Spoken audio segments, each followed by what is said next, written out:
Welcome to Juneteenth, and welcome to Unmuted Nation, and a special Juneteenth edition. We are celebrating a day of Black liberation, and of course, it would be nothing better. No one's going to be here at 9 o'clock tonight, and so this special edition for those of you that are celebrating Juneteenth for the first time, or you are a part of a celebration for the first time, or you're hearing about this is the first year that you've heard about it. We'll talk a little bit about the history, about what it means, and what you should do. Of course, aside from celebrating Black liberation, Boss FM's Tiff Linnell is here with us today at Unmuted Nation. Tiff, what's up? Happy Juneteenth. I can't hear you. See, you're having the same welcome to this show. Welcome the same problems that I have. Show. Yes, thank you, and happy Juneteenth. Hola. It's all good. All right, so Tim, what does Juneteenth mean to you?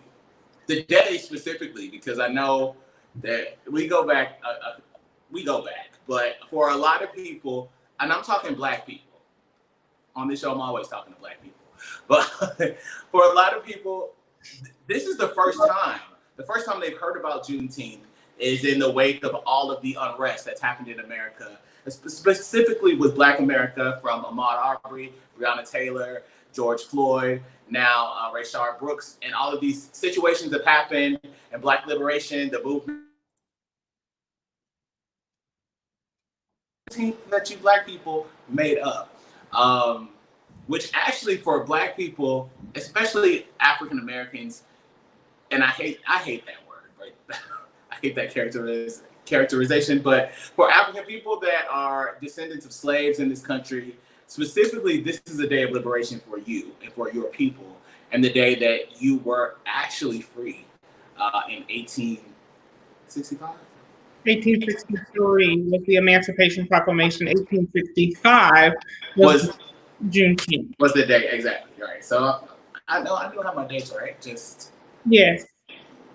The pressure. The pressure, the lights, but we are, in fact, Black history. We are. Amen right, and amen. So, I'm sorry, I asked you a question and then I rambled on. What does Juneteenth mean to you? Juneteenth means to me Black Independence Day, June 19th, 1865. But for me, it's still a hope for something to come, because while we are not enslaved as far as working in the fields or sharecropping or anything like that, we still have a long way to go in terms of new Jim Crow, hangings being classified as suicides, being killed by police, and hunted down, harassed, oppressed in many different ways. So it's an aspirational goal, so to speak, for me.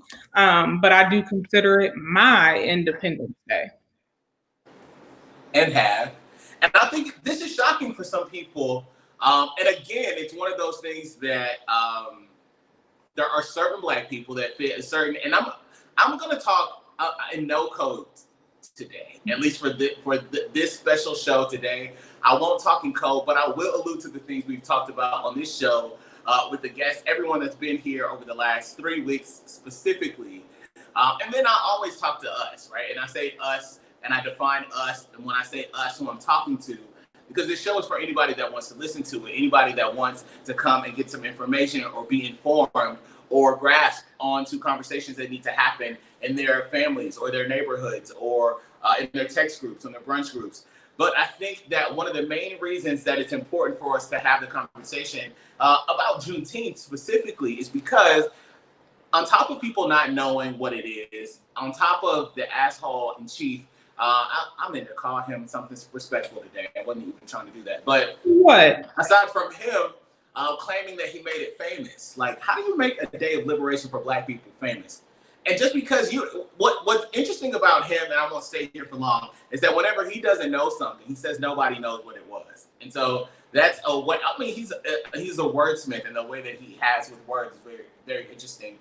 But I think for a lot of people that knew about this, and I was bragging on my mama yesterday because I was like, after he said that he made it famous, in Mama Haynes at elementary, She made sure that I knew what this was, and the day that my people were actually free, and the day that we actually had independence.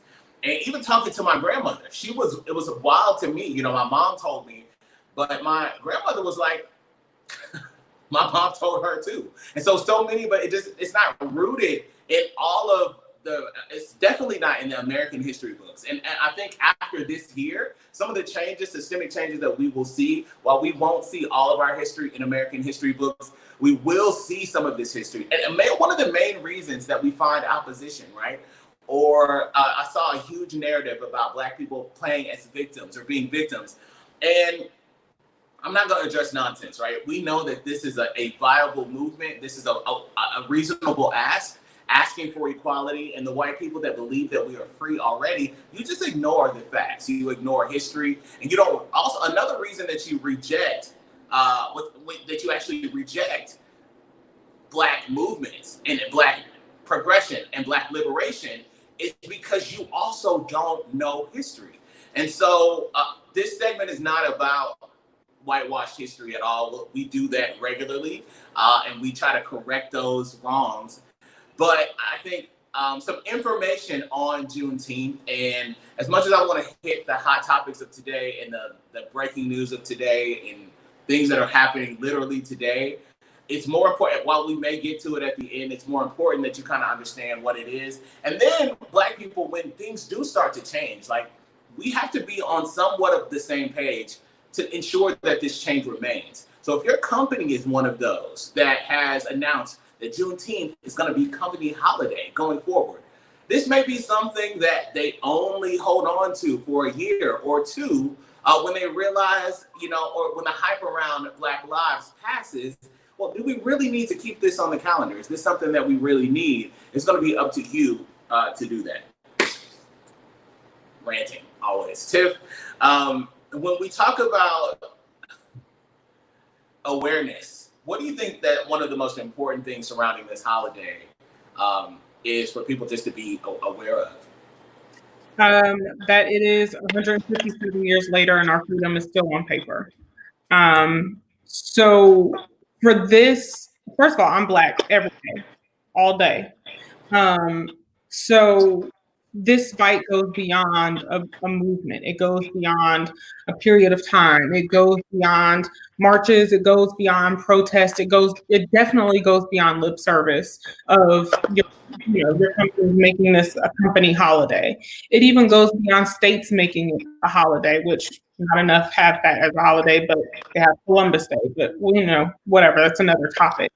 So for me, it goes beyond all of the on paper things. It's action. It's policy change. It's more than just we were wrong. It's correcting history books for history classes, and not just in certain areas, but in equalizing education and equalizing opportunity and equalizing the path forward and equalizing ownership and just equality. I think my word for this holiday, this to be a holiday, this day is beyond. Like, just go beyond the norms, go beyond all of that. I don't know if you want to add to that or if you feel differently or anything. No, I think that you're absolutely right, and I think for those people that this has not been a holiday that you've recognized in the past, I think I have fears around hype, right? And I think talking about what those fears are and voicing those fears, because again, we've talked about liberation in so many ways and demands. You and I know that you as well. I've had many conversations with people that are like, well, this is the first time that some of our Black brothers and sisters, and this is where we have this conversation, right? That you are just now realizing that there's a problem. There are people, and for as long as my media career has been around, I can recollect talking about Black lives. I can recollect talking about police brutality. I can recollect these issues. And for somebody that has not been at the forefront of this conversation or having this conversation regularly, they saw themselves for the first time in Ahmaud Arbery or in Breonna Taylor. at home, in your own home, and with a no-knock warrant, these police officers came in, put 8 bullets in your body, and took your life. And some women, for the first time, saw themselves as part of this because they saw themselves in Breonna Taylor. And so one of the things that I want people that are just now coming to this level of awareness, one thing that I want to encourage you to do is not to discount the work of people that have been in this fight before you. You can definitely, your voice is just as valuable. And I don't want to diminish your voice or the fact that we need you. But I want you to keep in mind that there are people there. And that's why you see frustration when Black celebrities are looking for clout, when they now, I want to have a conversation about Black lives, or I want to talk about Black liberation, or we need to talk about what type of legislation gets passed. And you have these people moving to the forefront and getting the recognition at the forefront when you have literally people that have been working in this for years and decades. Decades of freedom fighters have been in this fight and been a part of this fight up until this point. And so it's important for us to recognize those voices, hear those voices. And so when you hear lip service, when someone has been working in this fight for so long, you hear lip service and you hear people acknowledging it for the first time. And people, when you've just now recognized that you're a part of this for the first time, and you hear people, companies, where you're like, well, things are changing. Police officers, and you're hearing this lip service. For you, somebody that just jumped into this, it's great to hear that lip service, but what you don't understand is that those of us that have been here know that we've seen, and I've had guests that have been here this week that say, I know what I'm looking at. I know these signs. And while more people are waking up, while more people are starting to participate in the fight, some of you for the first time have reached out to me, and what can I do? And white people, I tell you to talk to your own family. There's you don't need to send me money. Thank you for offering, but I don't need it. You need to talk to your family. You need to talk to your friends. Don't ask me about an organization. Talk to them, because I think the work starts on the ground. The work starts there. But don't be bamboozled by this lip service and think that you can lessen up and things can go back to normal. We are clear that in 2020, this is not the year of normal. We don't have a lot of normalcy at all. And being upset in that system, I think when you feel this for the first time and you see yourself for the first time, you need to take that to heart and move forward. So the piece that I want to say before we start talking about the details is don't accept lip service. That's something that Black people have accepted in this country forever, which is why we have not been able to move forward. Yes, you are and I think there's a line, and I don't want to, remember I told you, and I'm trying to stick to this. I'm not going to explain Black Lives Matter to people that are alive and have been alive and have heard it, had the opportunity to hear it and have rejected it. I'm not going to correct it, and I'm not going to explain it. But I think that the rationale that comes in, and white people always ask me, and usually I don't have anything for them, but I do have something today. White people, when a Black person tells you about their experience, or they tell you how something is based on their lived experience, first you have to understand and accept, I don't see color, white people, you're not helping any cause. You should see color because you should know the experience that you're having may not be the same as somebody else's. And so in understanding that, the first thing you should do is accept the narrative. Accept that the narrative that you have had, or the narrative that has been your reality, may not be the same for somebody that's in a different color skin. And so the first thing that is done often is that you go find someone that's in my skin that can agree with your narrative. And we're not looking for agreement. For the most part, we're not even asking for acceptance, we're asking for equality. So I don't need you to send me clips of some Black conservative, the one of the 50 that you found that's vocal about why we just need to accept what Massa has given us. Absolutely not. Don't do that. What you should do, white person, is believe the person that is telling you their experience, and look for other people that may validate that instead of trying to invalidate, because it's very demeaning to invalidate the story or the life of someone. I felt like we went all the way so deep, and I just wanted to talk about Black liberation and love.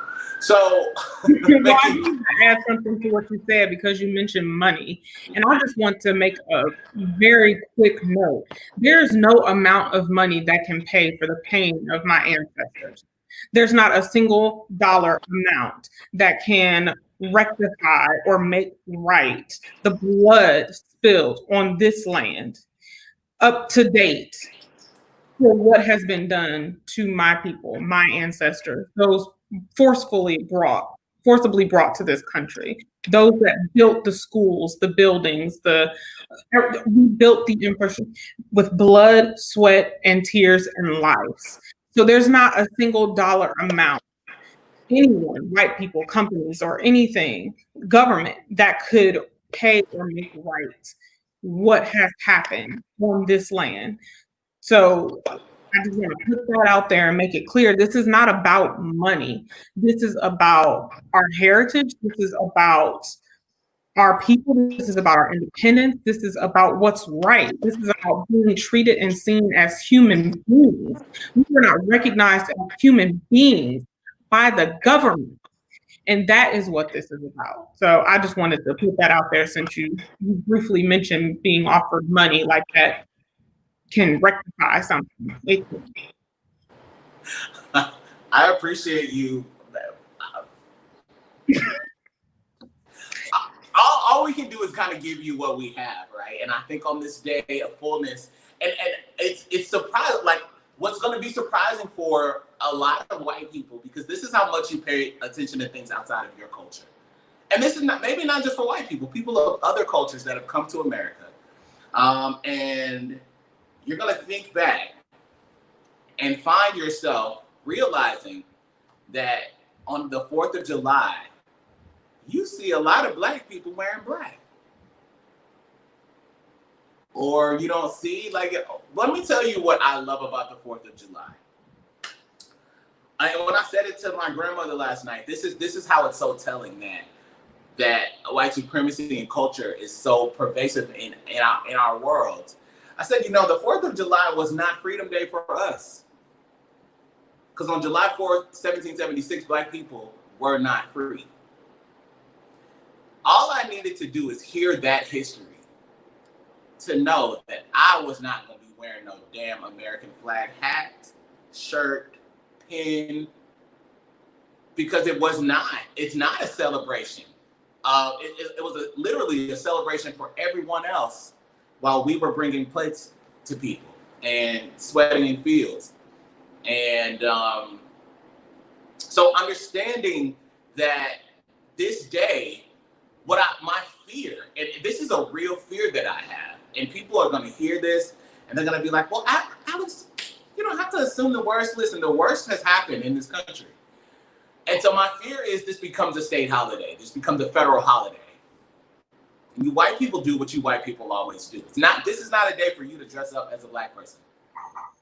It's not going to be adjoining or endearing to our culture for you to dress up as Harriet Tubman on this day. Do not dress up as Aunt Jemima. Because this is live, so I'm not going to say how I may react.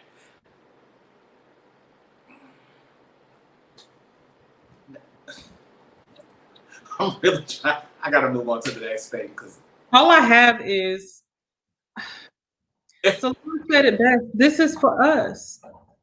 This is for us. This shit is for us.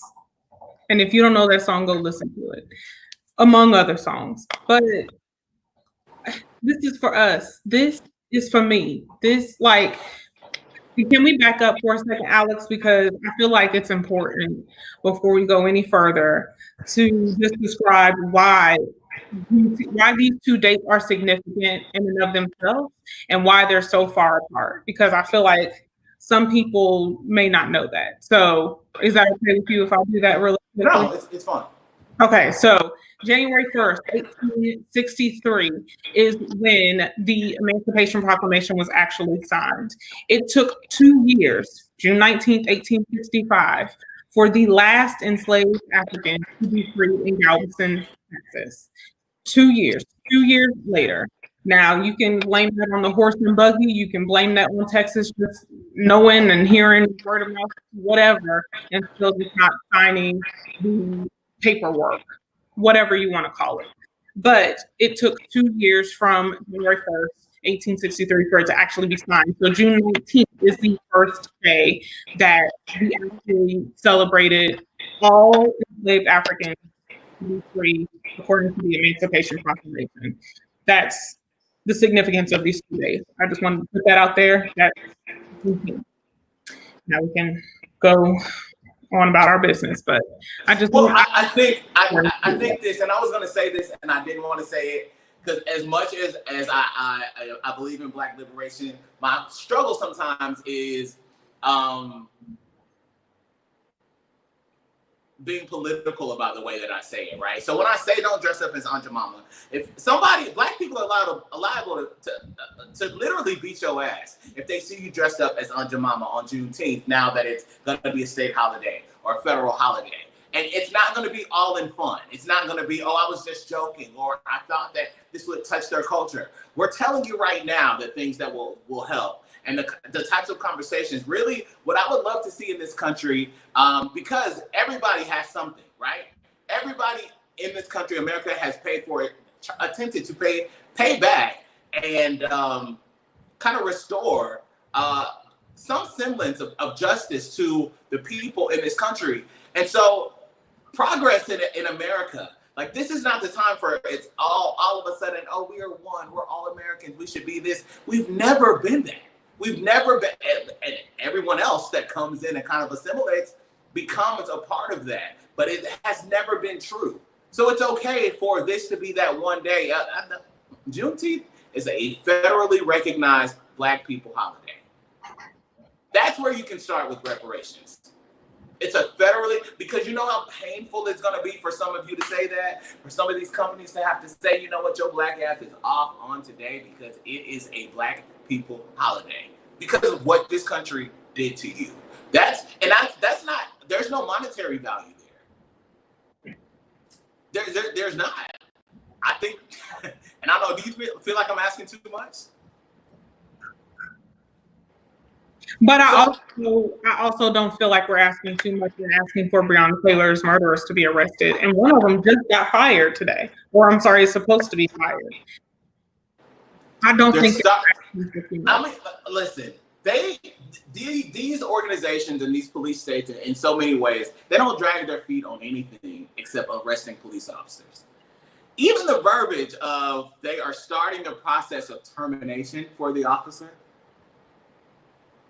Everybody else you hear this bitch been fired. That we are starting the process of termination. What does that even mean? Have you been? I don't understand. What does that mean? Like, do you have to get a seal of approval? Does it require 5,000 signatures? Like, what does that mean that you are starting the process of termination?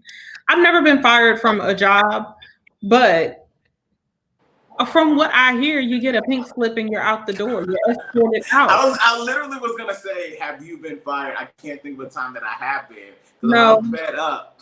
I quit. When a brother's fed up, he's out of there.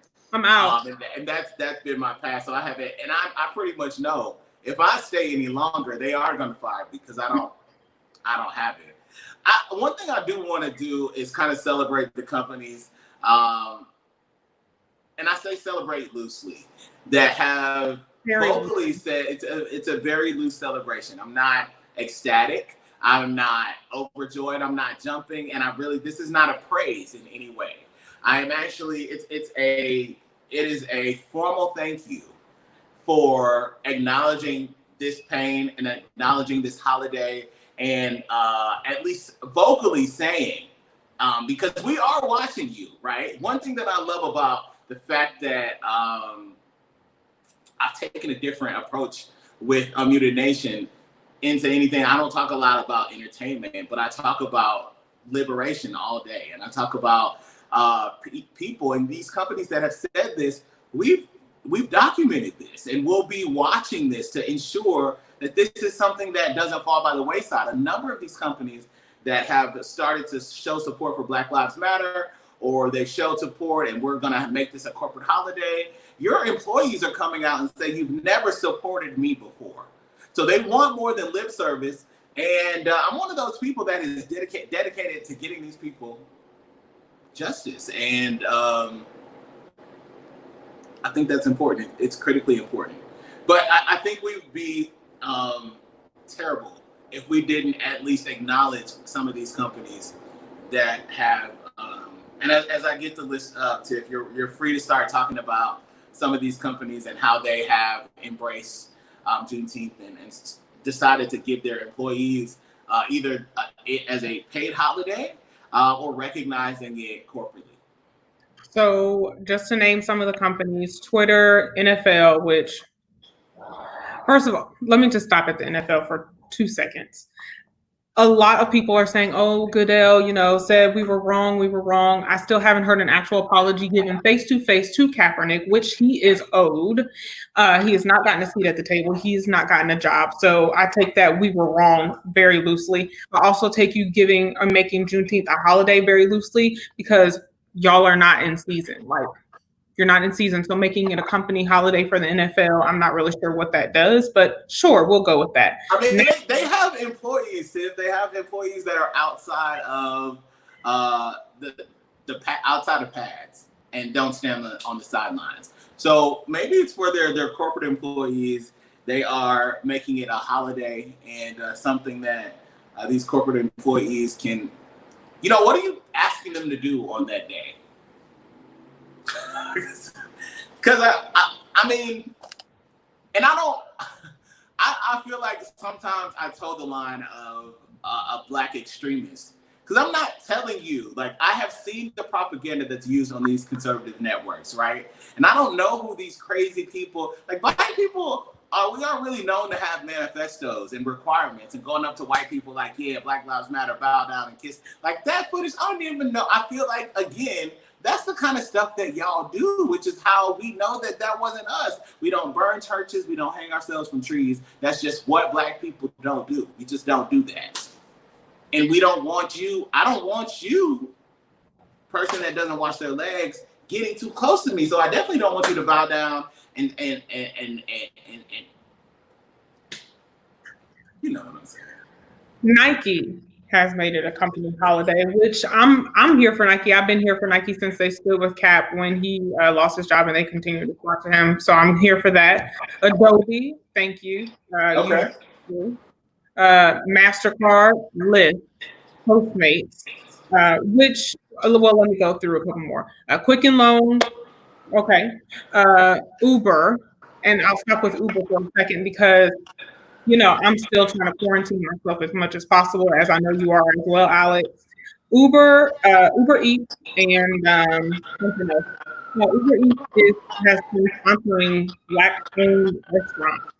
So you get free delivery on Black-owned restaurants. I believe it's through 2020. So kudos to them. I'm an East Coast native, so I don't know if they are doing something similar, but they made it a company holiday. Best Buy, which Alex, the story behind Best Buy with my mama, so thanks. Target, or Target, as some of you may call it. JCPenney, which recently Target also was increasing their minimum wage to $15 an hour for all of their employees. JCPenney? I didn't know well, never mind. Wait, so JCPenney, that's what I'm saying. I did not know that JCPenney had $15 to give. No, Target. Oh, Target. Okay, because you had me confused for a minute. I know our ancestors, at least as far in the 1900s, they shopped at Pennies. So y'all should have been stepped up. Now, as far as them raising their minimum wage, I don't see that in the cards, because I don't see much more. I don't see much more left. I don't think that weren't they 2 seconds from bankruptcy? No shade, no shade. No shade. No, I'm just saying I can't confirm or deny that, but I will say I don't know that they're coming with us in the 2030. I'm going to say some of these back just because I heard the siren in your background. I'm just going to repeat some of them. MasterCard, Lyft, Postmates, Quicken Loan, Uber, Best Buy, Target. They're the ones that's increasing the minimum wage to $15 an hour. J.C. Penney's. I'm sorry, Penny. That's the black coming out of me. I added an S. New York Times, Washington Post, and Vox Media. You know, thank you. Kudos to you for making Juneteenth a holiday. I believe it's Texas and Virginia that have made it a state holiday. Uh, we'll see how many more make it a state holiday. It's really different because when you look up Juneteenth, it says, it has the Greek history or whatever, and then it says, it has some varying levels of official recognition. So I'll be curious to see what history books change, what don't, what other situations change, so to speak. So yeah. Well, I think another thing, right? I think acknowledgement is great, and we are really grateful for the acknowledgement of, like, for companies and people to acknowledge the fact, because for so long the treatment towards Black people has just been totally ignored. And so to conflate, a desire to have equality, and a really interesting video was shared with me today. And again, it kind of goes back to, like, I'm glad this was shared with me by another Black person. But, like, white people have been dropping me videos and emailing me videos and tweeting me videos, and thank you. I don't want these issues to continue to be conflated, right? And so there's a lot of black people that are learning about Juneteenth, and I don't know what to liken it to. Every Black person is not going to have every answer that you're looking for, and so I think there was a point in time where people were like, "Listen, stop asking me questions. I know that you're uncomfortable right now. I'm not their history book, but there are sources of information where you can go and learn about Black culture. We've built museums in so many cities that are packed and attended by us so often. And so it's important for you to kind of do some work. And it's difficult because in so many things, and we're focused on Juneteenth today, but in so many things, other cultures have been carved out, other truths have been carved out. And history, in so many ways, has been whitewashed to where people don't really know. And whether it's the faith that they ascribe to in this country, or the theories that they ascribe to, a lot of them just have been whitewashed. And so I think it's important to talk about cities that were thriving and why a lot of this happened, right? You look back to 1863 with the Emancipation Proclamation. I promise you, I haven't had my first drink yet, but I am going to celebrate. The Emancipation. Bless your heart. You gonna be all right? No, I don't know. It's Friday. The Emancipation Proclamation. There we go. In 1863, and then the day that the slaves were free.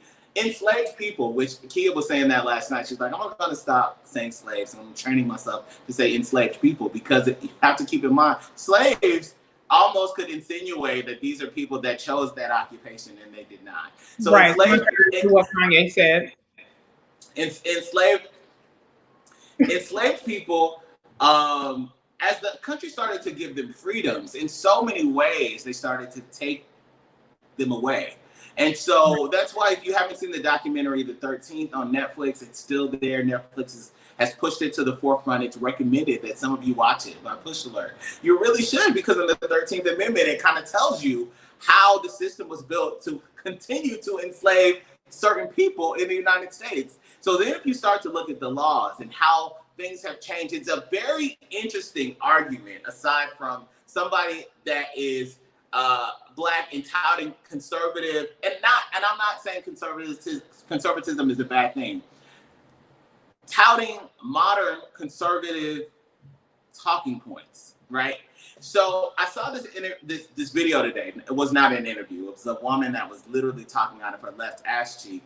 And she was talking about that very, very similar to what Kanye said, right? Slavery being a choice and having an enslaved mindset. And we can go down theories on why some of our people still do have enslaved mindsets. But the system has been built in a way that does not allow or build for advancement at all for these types of people. These types of people, Black people that in 1930, in 1940, were still using pseudonyms and getting other people to obtain bank loans for them. And I went back to 1930 and 1940, but we could push that up to 1950. 1960, this was still happening. So there were so many things that people could not get. There's so many lineages that are so richly rooted in history and legacy and things that are passed, whether it's wealth or anything else. It is passed down from generation to generation, and the Black Americans are really one group of people that have not had that. And so you ask the question, well, you know, there are a number of things that history shows us, and we're getting back right back into why Juneteenth is so important. There was a day the slaves were liberated, but Black Americans are still fighting for a lot of these freedoms. Freedoms to be viewed the same in a traffic stop. Like the fight to be viewed the same on a resume with a name that may not read William or John or Amy or Ann. But that equality just still does not exist. And so when we talk about cities that were successful, and this is, again, the pain roots so deep. And I think what I'm gonna, for white people that ask me in the future, Tiff, I think I'm gonna start, like, this conversation is gonna be painful. It's not gonna be something that makes you feel good. Just like racism does not mean that, oh, I hate Black people. That's not what it means. You can be racist and not hateful. Racism, systemic and systematic racism runs so deep that it's inside of things that you feel are normal. But when we go there all day, I want to talk a little bit about Tulsa, and it's relevant right now because the President of the United States is having a rally there tomorrow. It was initially scheduled for today. And 99 years ago, Tulsa, Oklahoma was considered Black Wall Street. And as we look through the history of very prominent Black cities in America, or times that Black culture became very prominent and successful, even with the setbacks, America, this country that we are asked to celebrate, destroyed those cities without consequence. Very similar to police officers killing Black people or Black bodies without consequence. So a lot of people don't know the story of Tulsa and the way that it was destroyed. Rosewood, Springfield, Illinois. Like there's so many places, and so as these cities were destroyed, these booming and thriving, economically rich and just rich and resource Black cities, America somewhere down the line realized that we just could not continue to destroy these Black cultures. But what is the other way? And this is how the system works. Is there one person that's sitting there dreaming this up? No, but the system has always said that these people should not have, or they cannot have. So you find that during the time of desegregation, segregation was a thing that this country, another sin of this country, that the country just believed that we needed to be separate. We could be separate but equal. But in so many ways, we were separate and not equal. And in so many ways, that inequality still finds itself into our neighborhoods today. It still finds itself into our schools. And so to ascribe to a conservative narrative of these people are victims because they are sharing 15 textbooks among 30 students. They are victims, they don't have a victim mentality. They are indeed victims. When white flight happens in cities, in metropolitan areas, and white people don't want to be in urban areas anymore, and white flight is something that you can Google on your own and see how rampant it was and how there's a direct correlation between the economic status of these communities when white people fled these communities because they were starting to brown. And so you leave these communities, you take the resources with you, and then you label them ghettos. All of that kind of contributes to the fight of equality that we still have in the United States today. So as we kind of graze over those points, I think coming back to the companies that are supporting, I think what we're asking for, and this is a time that so many people need to stand up and be mouthpieces for your community. You need to stand up and be a mouthpiece for your neighborhood. Maybe your community goes as far as the people that live on your block and maybe one block over.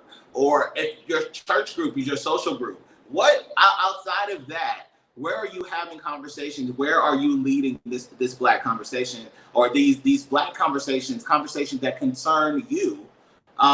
Some of you have to step up and kind of be leaders in this space.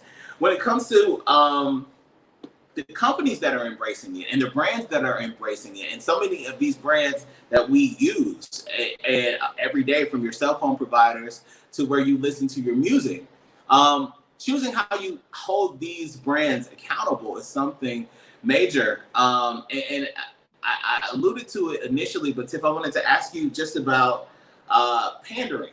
And we know that we are in a season of extreme pandering. Unlike any other time in this nation, we see the most pandering towards the Black community in any election year. And that pandering starts with touting all of the things that said politician has done for the Black community, showing up at Black churches and Black barbecues and the Black family reunions. What is some verbiage that you would hope that our community would share with those that choose to pander in this moment? Wow, what a good question. So some of the language that I have shared is, for example, trying my level best to be somewhat PC because I wanted to really reach as many people as possible. And I was trying to do that, but I think it's a moot point at this point. Like, there's no way for me to PC talk to you about Black liberation, because it's a very, if you don't feel like I should be liberated, that's a problem. If you don't feel like I should have the same freedoms, that's a problem. But also, if you believe that I have the same freedoms, but you can sit here and justify a cop killing me, like there's nothing that justifies a cop determining guilt. Right. Because that's not the job of an officer. So for all these areas, and I didn't mean to cut you off, I'm sorry, but you're fine. These areas, you know, people are like, oh, well, I see it. You guys are free. Stop asking. We hear it. You know, Karens are breaking down. I'm just so tired. You're tired. And this Black on Black crime thing, which is like, it's not something I ever feel. People like ask me also, Alex, why don't you address the Black on Black crime? Why don't you have a show? Because it doesn't exist. It's not a thing. This is, again, part of that system that hates Black people so much that it created this narrative, this thing called Black on Black crime, that all of a sudden it puts spotlights on Black death and Black people killing each other. But when you go and look at the statistics, first of all, people kill people in proximity of where they live, mostly because you kill people usually that you know. And so you either know them or you have beef with them, you have a problem. And in a country that touts the Second Amendment as everyone should have a gun, and it's always, America wants people to have guns until you're Black. Also, that's a problem there. So the Black people that are exercising their Second Amendment rights, we're going to say that there's a problem with Black on Black crime. But when you literally look at the numbers, white on white crime, if we were going to call that a thing, is from a percentage, even per capita, is more than black on black crime. Again, here I go, taking your shine. Go ahead. You're fine. It's ironic that you said that, because that's one topic that I literally was playing back a conversation in my mind of someone that tried to bring up black on black crime to me. And I just looked at them like, you don't want to have that conversation. So I think for me, what's been helpful for me is having the knowledge in different areas so that I can provide facts. So we were just talking about successful Black cities, Rosewood, Tulsa. I'm in Atlanta, where Sweet Auburn was one of the wealthiest Black areas in 1865 in Atlanta. The first Black-owned daily newspaper was founded here, all of that, and it was split by a highway. Seneca Village in New York was broken up to make Central Park. So knowing different things like that, and being able to give facts and information to dispel some of the things that are being said can help with pandering conversation and language. Talking about, there's a great book. Everyone always comes to me for book recommendations. So if you need a book, hit me up. Having the language of gerrymandering, and there's a book on it called The Color of Law that talks about redlining.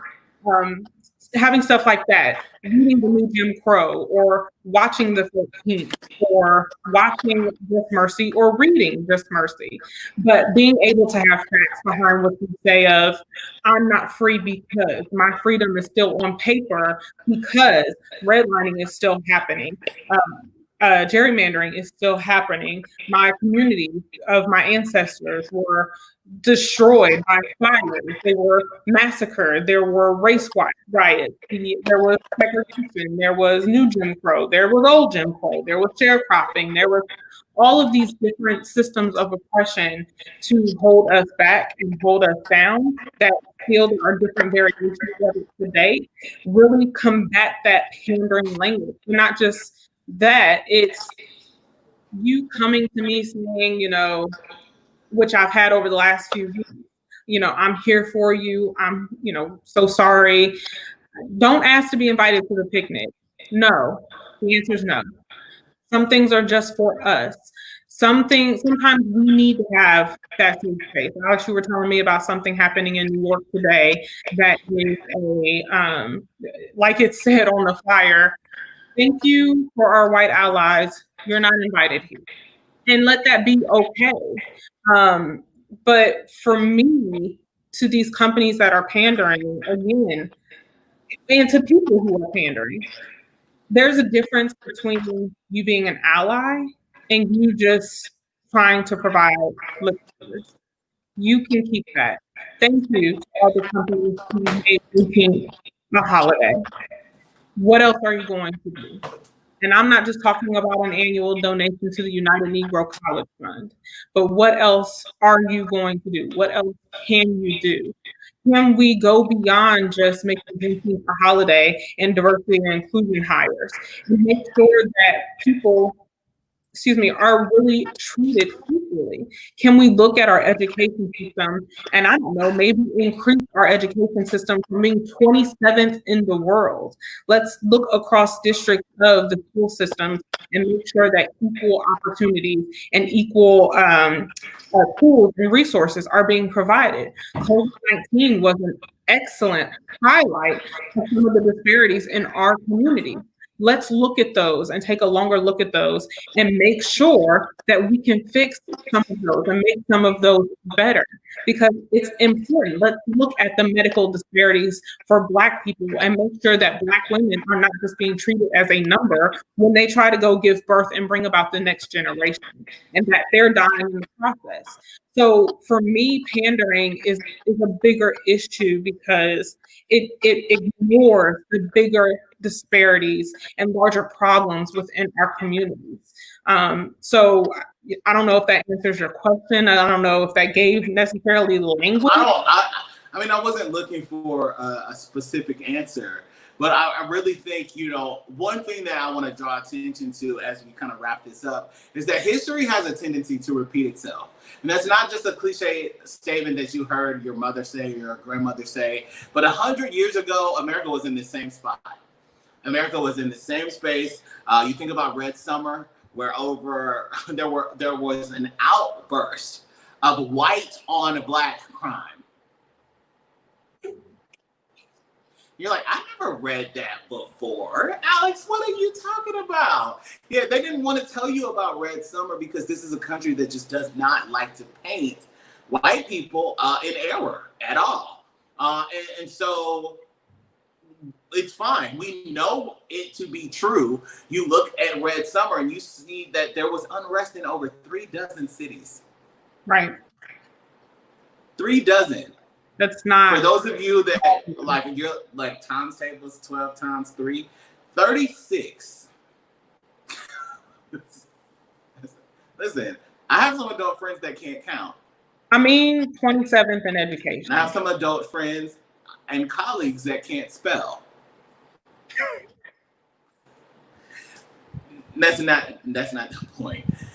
In 1919, Red Summer happened. It was documented by a field secretary of the NAACP, James Johnson.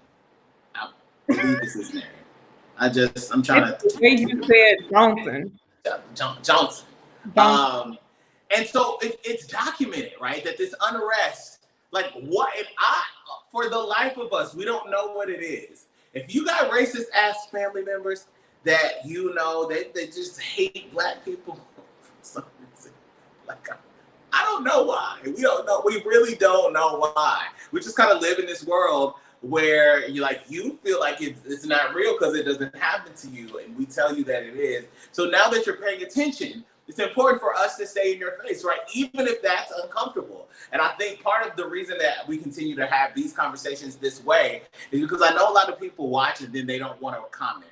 They don't want to say anything. They don't want to ask questions. I have people in my inbox all the time. I want to ask this question, but the people that are in your comments are savage. People in comments are savage everywhere, right? So I feel like you should never take comments to heart. I feel like you should not be frustrated about a comment or someone not agreeing with you or questioning your perspective. But if you have a perspective that's out there, share it.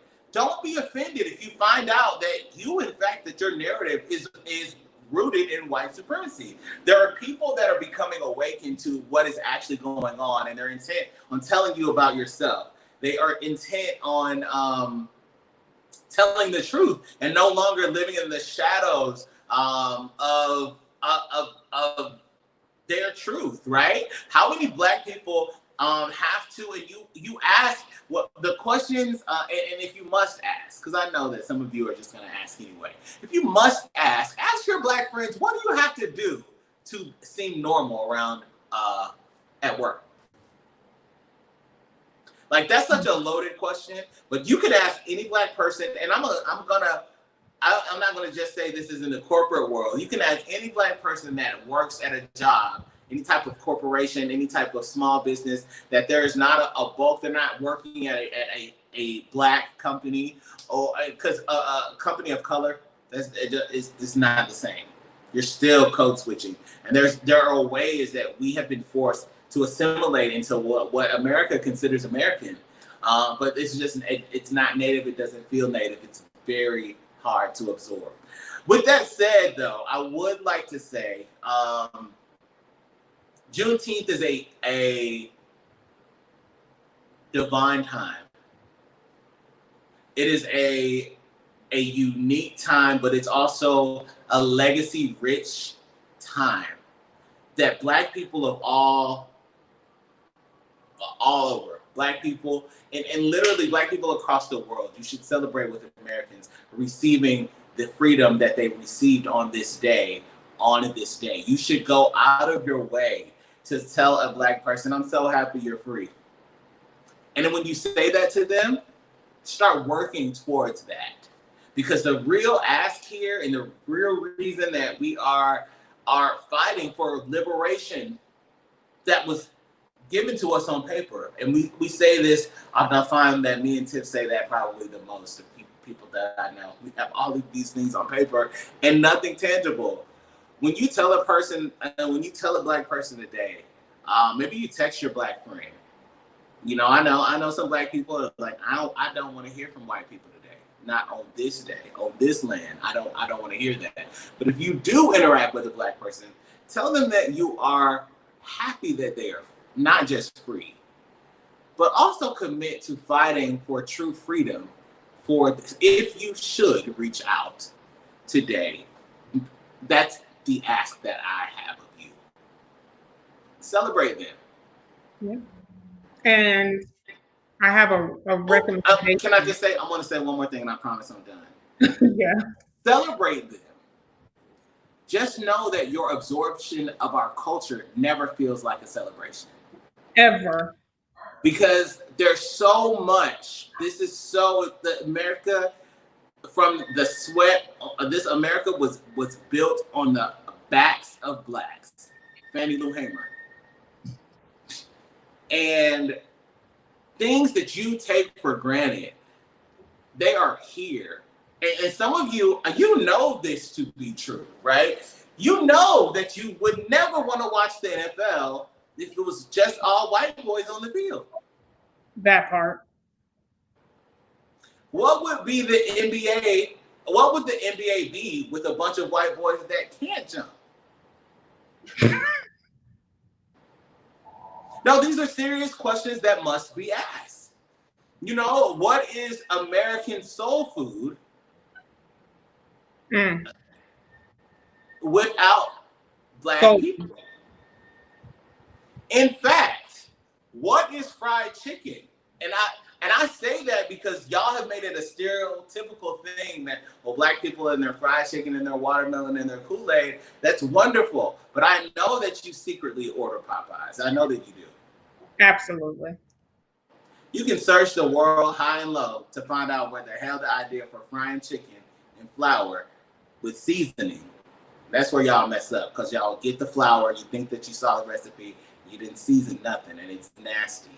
It's nasty. It's nasty. But where would you be? And I think that I could go down what I meant to do, but we ran out of time. Moved the show time up, and everything was off the cuff. But if I went through a list of just 100, so I have a full list somewhere, 100 Black inventions. From Jack Daniels yep. to GPS. I was going to say I could probably go down the list of another 100 that were our inventions that y'all stole or refused to give us credit for. Life saving. Well, we couldn't get credit because we weren't full people. Well. And as 3/5 human, the only reason we were 3/5 because that gave them additional voting power. So if you owned, you know, you couldn't get a full extra whatever it was at the time, a legal way to forward your agenda. You had less it's similar to the Electoral College. The more slaves that you owned, the more Black people that you own. And I gotta say it that way because that is so painful. Your people, when you say, when a white person named Haynes sees me on the street, and they're like, oh my God, we might be family. Sure, your family owned mine. They want the right to vote, and you had to own property in order to have the right to vote. Just look up Henrietta Lacks, and that's a great example of one of our major contributions to this world. No, that's a contribution that will never stop giving. That will never stop giving, that you just refuse to give. So if you don't know the story of Henrietta Lacks, Google it and then multiply that times 1,000. And that will give you an 1,000 million. I don't even think that's a number, but yeah, 1,000 million. Because the gift of Henrietta Lacks never stops giving. I want to say this too. Your kids are important. And a lot of you, I have to realize that sometimes I'm talking to full-grown adults, right? I feel like I'm a child every day because all I do is laugh. I feel like 50% of my day is dedicated to laughing. And I love that. And I don't have, but your kids, right? They pick up what you do. They pick up your microaggressions and they pick up your aggressions. And one thing that I said I think I wasn't talking to you, Tiff. I may have been talking to somebody else. I said I Probably. remember the first time that white supremacy attacked me, and I was 5. And the little white kid, he said, "Oh, you got big lips," which I do. The scary thing is that is, you don't realize how much of a microaggression that is, and Right. how a black kid can be subconscious about that. You know, I think generally, and I'm just we'll add humor here to the end of the show. I think all of your babies are ugly. Okay, infants are ugly. They are. When they're born, they just look hideous. They're just terrible looking people. And then your kid starts to get, so by the time 3 months, listen, let me finish. By the time they get to 3 months, they start turning whatever they look a little bit like y'all. Because at first, they don't look like nothing. No, that baby don't look like you. It does not. 3 months in, okay, I see it. I see the features coming in. And then 4 months, 5 months. And then you get to, the kid starts to grow up. And then the kid gets ugly again, right? Because at 5 or 6, them teeth start falling out. So now you got your snaggletooth children, but you people let your children tell black kids that they got big lips. It's insane to me. And and then they come out of that ugly stage, and then it happens again. Middle schoolers are actually the ugliest people on earth. They are overgrown in some areas. They got big hands, big feet, a big head, and a small body. Or a big body and small everything else, And so we go through these cycles. I'm just lightening it up, Tiff. It's not just lightening it up. No, we can change these things for. But I'm just saying, so if we were to flip it, right? We don't notoriously, except my kids, which is why probably God's like, I don't think so, bro. I'm that parent, right? You start to smoke with my kid at 5. I'm gonna send him back to school and say, well, at least I have lips, not slits, and that example, right? That's a very grown adult analogy, and I'm not saying that you teach your child to fight fire with fire, right? Because that's not hate at 5. That's an observation, and the child probably saw this black child's big lips before his parents told him, or he heard his parents over talking, or overheard his parents talking, saying, that those people have big lips. But kids repeat things, and so I wanted to put that in context before we wrap today. Your kids are listening. Yes. Even your ugly kids, they're listening. They are listening. Alex, as you know, I've had my nephew with me for the last 2 weeks. And so I've been walking around spelling everything because he picks up on things and repeats everything that is said. So your kids are listening. They hear the microaggressions. Oh my goodness, how do you get your hair to curl like that? Girl, I want people should be cognizant, right? It's because kids pick up everything. And my mom tells this story that she was just so embarrassed. I told you the story before. She said that I couldn't have been more than 2 or 3. And she's holding me in the store. This had to be like 1989, 1990. And I saw a black and white couple, and I said, "Mommy, they have jungle fever." And she said, in that moment, she wanted to drop me. And I believe that, if you know me, you believe that happened at that age. And at the moment, I say that your kids repeat what they hear. I don't know. I'm sure it wasn't my mom that I got that from. But if you've met my dad, then you know where I got that from. Just about to say it was probably Pop. Yeah. Okay, that sounds right. Again, today, like I said earlier, goes beyond regular celebration. I can still recall being on the playground being called the N-word for the first time in my life, and it hasn't stopped. So Juneteenth is important to us. So what I will say to my people, to my Black and brown people, go have your other kids. Huh? I'm gonna say that until we're done for the day. You're saying to Black people with their ugly kids.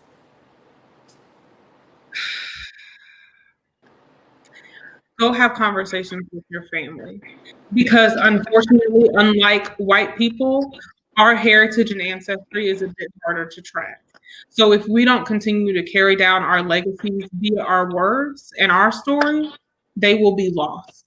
So have a conversation with that last living grandparent or your mother, your father, your auntie, who has all the family photos from 1870 or whatever.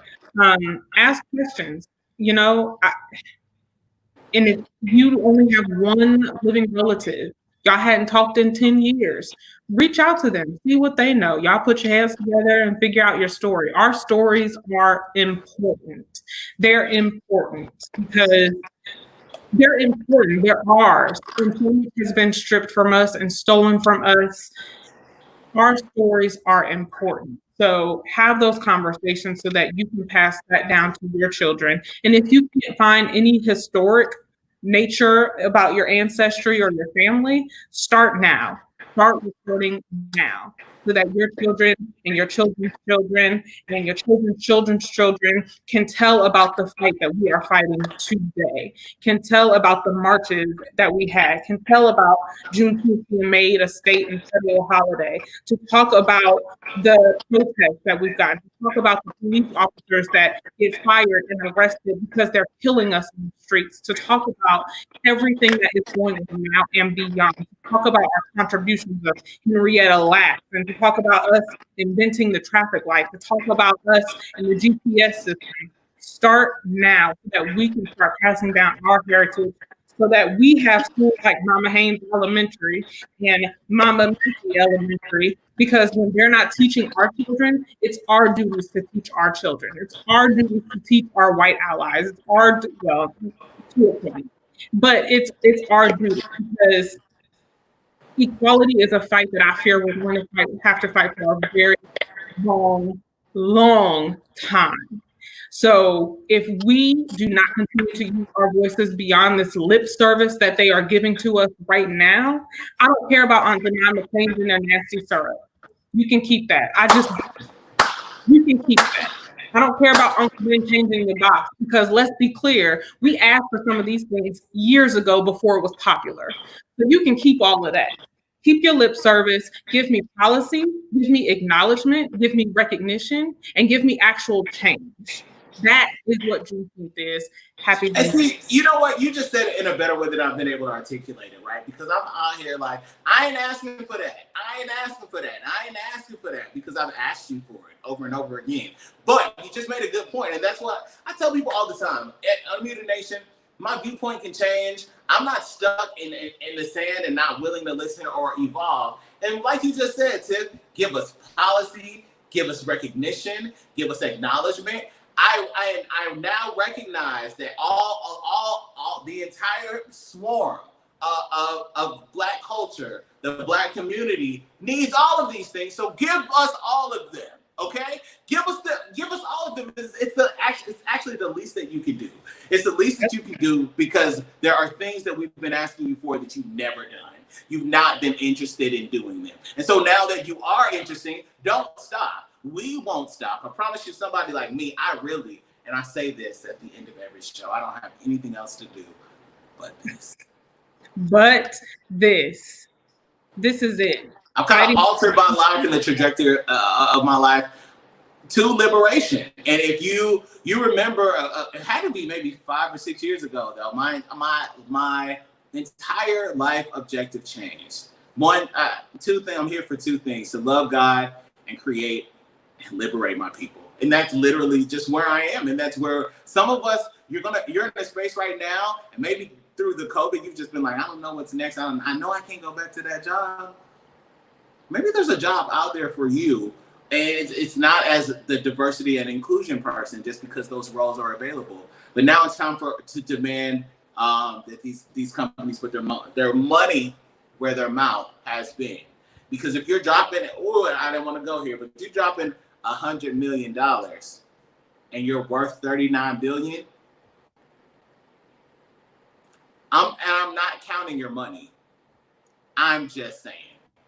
But I am looking at you, California, and your police department, and your $250 million, but you have $1 billion budget. let's put some action where your mouth is. Put some action. If not, I'm coming for that ass. And just like we got Karen Watch, I will start a corporation watch for every single damn brand. I promise you I will. I'll be that petty. You decided to do this, I'm going to sit here and watch your company every day. And I'm going to talk until somebody listens. And that's the art of talking, right? When you like to do it, you don't ever feel like you need to stop. So again, I don't have any time to put your companies on notice. And we will take your email and comments at unmutednation.com. And I'm telling you what, the people here will get after it, and we will keep it going. Tip Linnell, what do you have planned for the rest of your Juneteenth? Being black and being dope. I am resting. Don't ask me for shit today because I'm not doing it. Because no. So I have made all of my t-shirt orders for those interested. Yes, I made these. I've delivered them all. So I'm not doing nothing today. I'm watching TV and I'm having a drink. What about you? Well, I'm so glad that you asked, because I have been preparing for my evening of cognac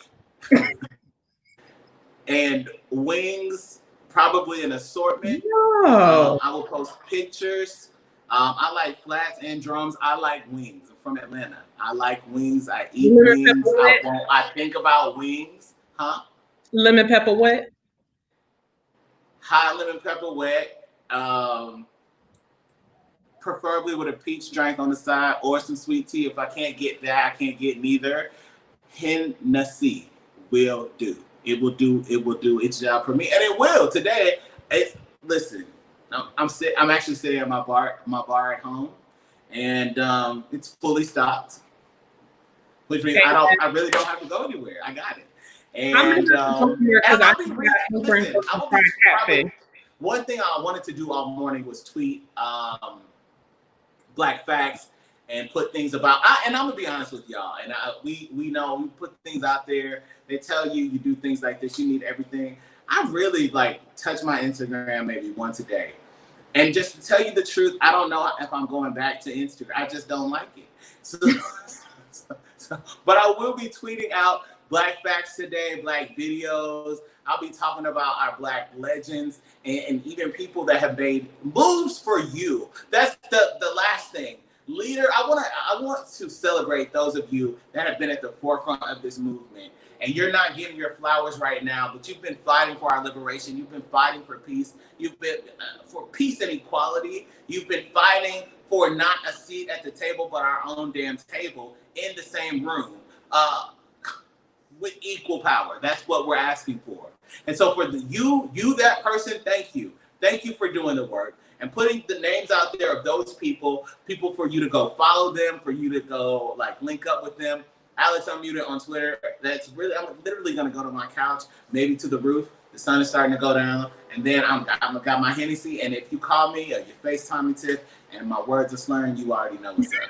That's I'm not talking up every other day. I'm actually done, so I will probably just retweet everything that you tweet. I am going to find me some fried fish, and I've already gotten my hot sauce. You already know what brand. So yeah. I may pull out the crown, some Crown Royal. I don't think anybody's gonna sit on and tell you to go eat something fried today. And I'm not telling you to go eat something fried, especially if you got the diabetes or the high blood pressure or something like that. And I really don't eat fried. Fried makes you feel terrible. But in celebration, I know America loves fried things because, in the less seasoned places, they fry corn dogs and, they fry anything. And so I want people to be free to go eat what they want to eat today. Go enjoy yourself. If you had to work today, bless you. When you get off, go enjoy yourself. That's going to do it for Unmuted Nation, and that's going to be it for the nation this week. I'm pretty sure that just because this is such a liberating cast, not only will it be available on podcast, but if you're watching this now because it's replaying, this was taped on Friday, but it's going to replay over and over. I just think y'all need to know what the hell that's going on, which we're celebrating.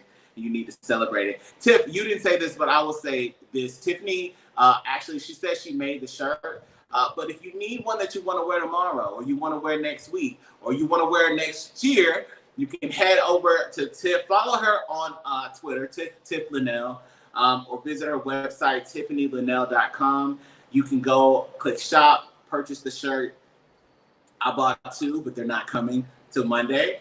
But I will wear them then. I'm so annoyed. It is what it is. It is. And you know what? I see this comment. I'm not in the mood for a fried bologna sandwich today, but I'm not a bucket. You know, I know it is very Black. We were all, in some ways, I think about my grandmother making it for me and all of my cousins. And did you put me? It's come Well, through with that. the links. Thank you, Erica. Come through and do it. The link is available for you to buy it. Tiff Linnell on everything. You can go find her. I'm Alex Unmuted on everything, and that is going to do it for Unmuted Nation. Remember, today is greater. Believe it, speak it, and live it. You have to make the choice to be great.